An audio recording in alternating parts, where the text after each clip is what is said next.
Welcome. Our topic today is on resilience. And I like to think of resilience as kind of like chocolate. It's great if you have it and really crummy if you don't. So, resilience is this idea of being able to bounce back.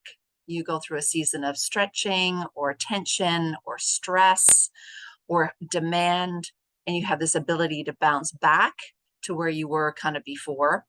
There's also an element of resilience that is its ability to bounce forward as well, that you've got enough of something, enough grit or determination that you're ready and can take on the next thing that comes. So bouncing back, but also a little bit of bouncing forward. What's it look like when you don't have it? I often think of it as just feeling like it's too much demand, too many meetings, too many people, too many expectations, and too many just one more thing. On top of that, the New York Times talks about resilience fatigue, and this sense of just even the word resilience will often lead people to kind of their head in their hands expression of, please don't talk to me about resilience. I'm just trying to get by. So what do we do with that? Most often the question is posed to me in a frame of, how do I become more resilient, or how do I help my team members become more resilient? And I think for this season, we might need to park that question, and perhaps there's a better question. And perhaps the better question is, where are the places of most profound meaning and purpose in your life and in your role? Where are the places of most profound meaning? I have a great book on my shelf, Healing the Purpose of Your Life, coming out of the Catholic tradition. There's a great little phrase in there that simply says, meaningfulness makes us well. Meaningfulness makes us well. So what are the places of meaning in your life? And they'll look something like this. They'll look like places where you can't not do something, that there's something kind of an inner compulsion to want to say yes to that request or that ask. It's often places where you would do this even if you never got paid.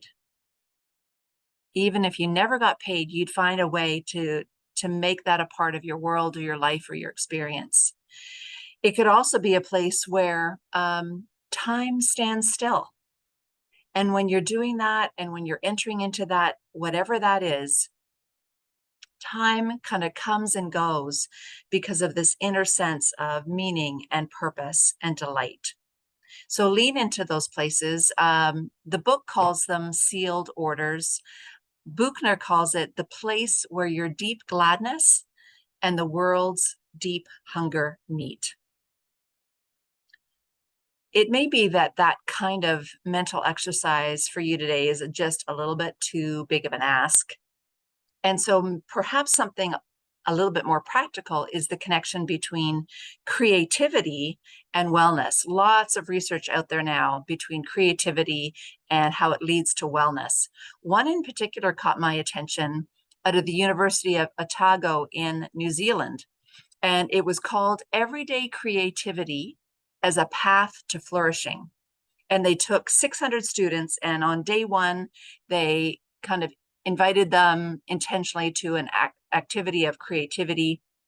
And on day two, they measured affect, positive or negative affect.